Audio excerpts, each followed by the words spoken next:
Hello, and welcome to Gatherverse News Unscripted, your home for humanity-centered tech journalism. I'm Lisa Bernard. Thank you so much for joining me. Today, I will be speaking with Jessica Murray. Jessica is the CEO and co-founder of Wicked Saint Studio.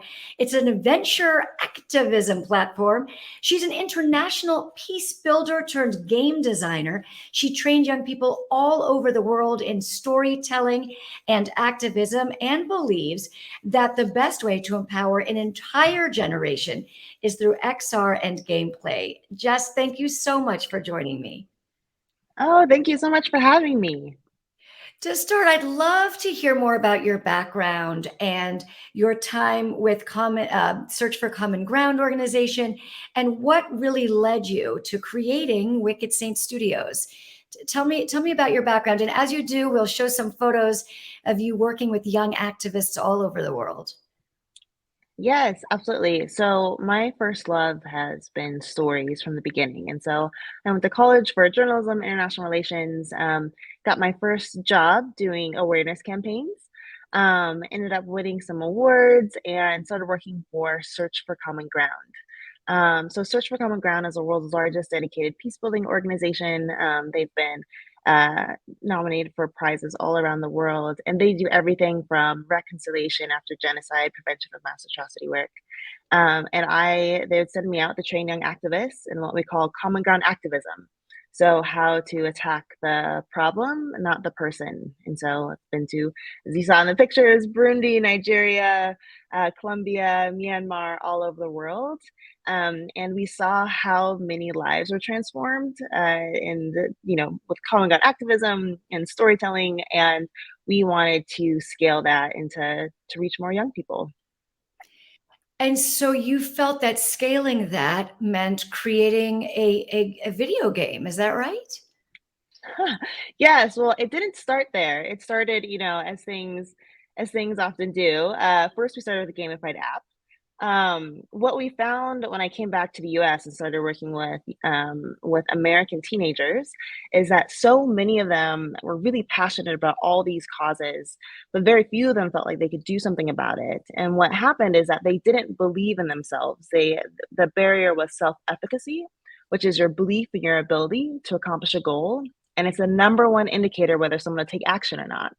And so they felt very small in a big out of control world, but there was one place where they could always go, where they always had a chance to improve and get better and win and feel powerful, and that was in games. Because games are designed with a core game loop. So every time you go around that loop, you get a little bit better, a little bit better. And what you're doing is you're gaining mastery. And mastery is how kids start to believe in themselves. And so we asked ourselves, like, because the problem is that they play the games, they feel great, they feel powerful, and then you stop playing and reality comes crashing back down. And so we said, hey, like, could we design a game where all the power that they gain within the game actually starts to bleed into their real life? So their real mental wellness, their relationships, their community, so they actually change the world. And that's the magic of what we're building with World Reborn. So I want to show the audience World Reborn. We're going to show a small clip, a demonstration. And then on the other side, I want to ask you much more about that, how it actually does empower them. Let's just take a quick look at the game.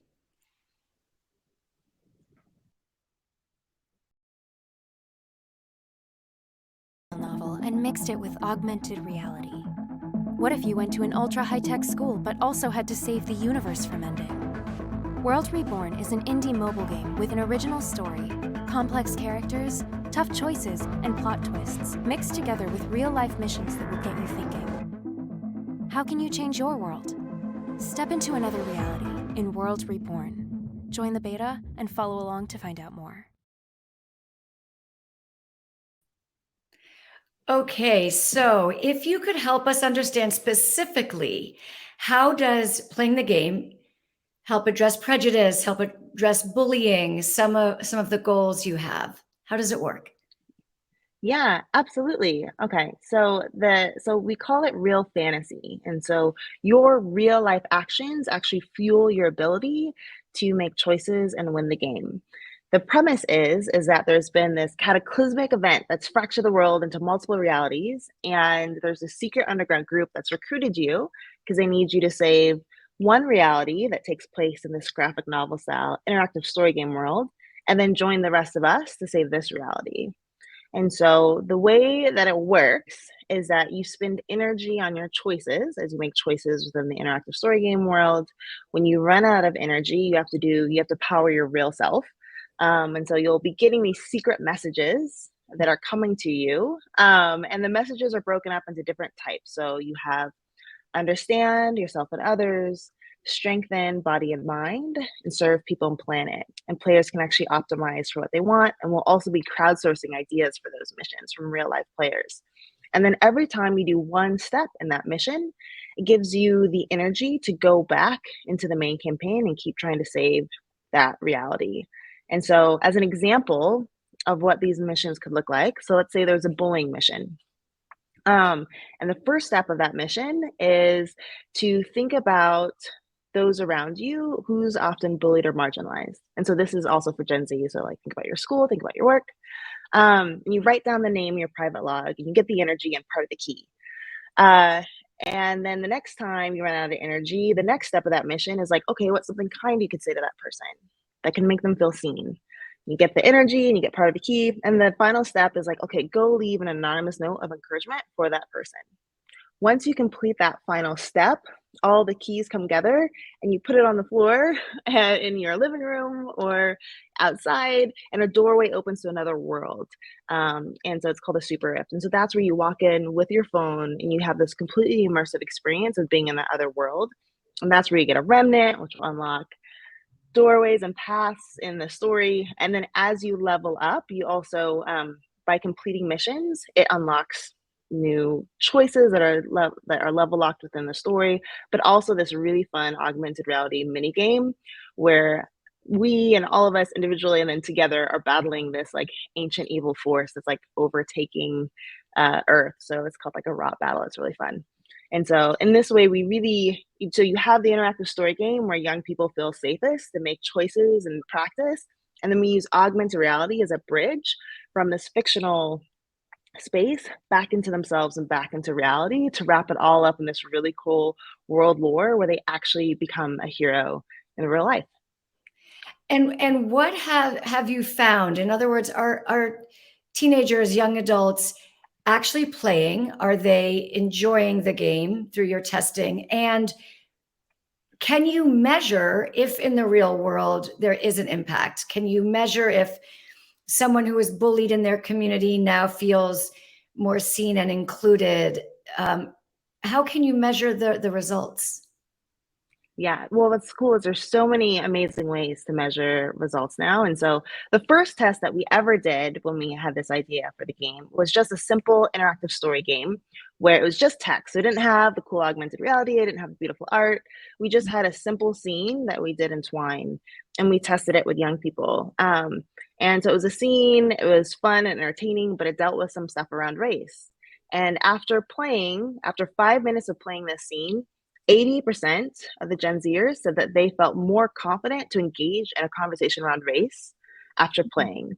And so that was when we're first like, we're onto something. And then our next test that was like our big test of this concept was like, can we combine these two things, like real world actions with a total fictional story? And so we tested that in Canada. We did our pilot. And what we found, and we had this theory that for this generation, there is no on and offline life. It's just all life. And so it wasn't jarring for this generation to go from digital to real. It was pretty seamless for them. We ended up getting a 4.4 in the App Store. They loved it. And one of their most favorite parts of the game was actually the real life missions.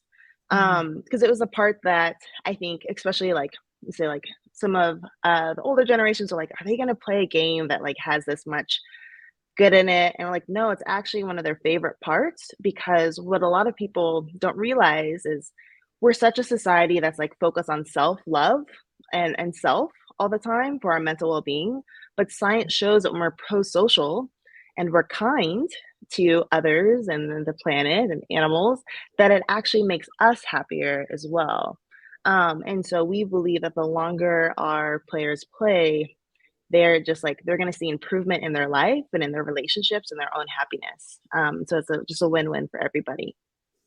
Well, that would be, a big contrast to so many games that young people are playing that are shooting games. And, I wonder if you are competing for their attention with Grand Theft Auto and Fortnite and some of those other games that don't have activism in it. Do you find that you can make a dent?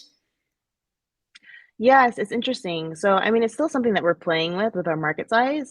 When we did our test, we really were hitting interactive story game players. So there's this huge market for interactive story game players. They love like episodes and choices. And we were very competitive within that space, but we do want to expand it more. And this is why the version 2.0 of our game is really focused on some more of those RPG elements. And so like you're really building up your character and there's a lot more depth. Not just to the story, but who you are and more freedom for like how you explore this world and who you become in this community. And so the social aspects of it, we're really looking at like the expressionist type of game players that love narrative games, love role playing, and the networker that like wants to be social, be part of a guild, and then some thrill seeking stuff with the augmented reality. It just really opens up we're able to give players a lot of things that they're searching for in their life, in a platform that they want to spend most of their time. So Great. And to that end, it sounds like you're describing this behavioral technology, which is something you've spoken about. And that also leads me a bit to your board, because I believe you have a behavioral psychologist and a very diverse executive team. You are one of under 100 Black women founders who have received $1 million, which is really a staggering statistic because it's so low, but congratulations. Tell me about the diversity on your board and that behavioral technology piece. Yeah, absolutely. So yes, we have a very diverse team. And so our C-suite, we're all women, majority Black. In the gaming studio, you can imagine. It's very rare. So the game industry is only 2% Black. And so then you put it on top of all the statistics of Black women. I think a new stat just came out that they got 0.3% of the venture capital that has come out. So it's a lot, but we have this amazing diverse team. So about 80% of our employees are, oh no, I'm gonna mess up the names, just to know that we're over half. We're in the 80s and 60% when it comes to people of color, LGBTQ plus, and women on our team. And so it's just a fun time. We think that we have a really unique perspective, and a lot of people don't know that gaming is now almost 50% women. And when it comes to mobile games, it's actually 55% women. So more women play mobile games than men. And they also tend to spend more money and spend more time within the games. And so it just makes more sense that more money should go to women-led studios, gaming studios. Why do you think it is that more women play than men? Do you know why? I think it's just I think sometimes there's this misconception that gaming, what a gamer looks like. And now there's all these other types of games that have come out and games of convenience, and women love them as well. And sometimes they look a little bit different. Sometimes they're the exact same game, but I think there's this understanding of like we all have in our head what a gamer looks like, and that's not necessarily true. Absolutely. And I did notice your characters are also diverse in your game as well. Yes. That must be intentional. Yes, absolutely. We believe that inclusion and diversity is a gift. It's often treated as a chore. So it's often treated as something like, oh, make sure you include them. And it's hard because when you're the person that's always like, oh, make sure you include them, you're always the extra. And what it does is it expects the exclusion. And so we want to be very intentional about like, no, like you're the main character, like whoever you are. And so it's very important for us to represent as many different types of backgrounds and demographics as we can within our game. And then we're also hoping to build an avatar system that's also very inclusive. So we're trying to build a better world, and the only way that we do that is together. So we got to make sure we include as many people as we can. Thank you so much for sharing that. And I want to tell people that if they want to try the game or sign up for the upcoming version of World Reborn, you said they can do that where? Did you say worldreborn.com? Yes, go to worldreborn.com and join our Discord community. That's the only place right now where you get special access to the game.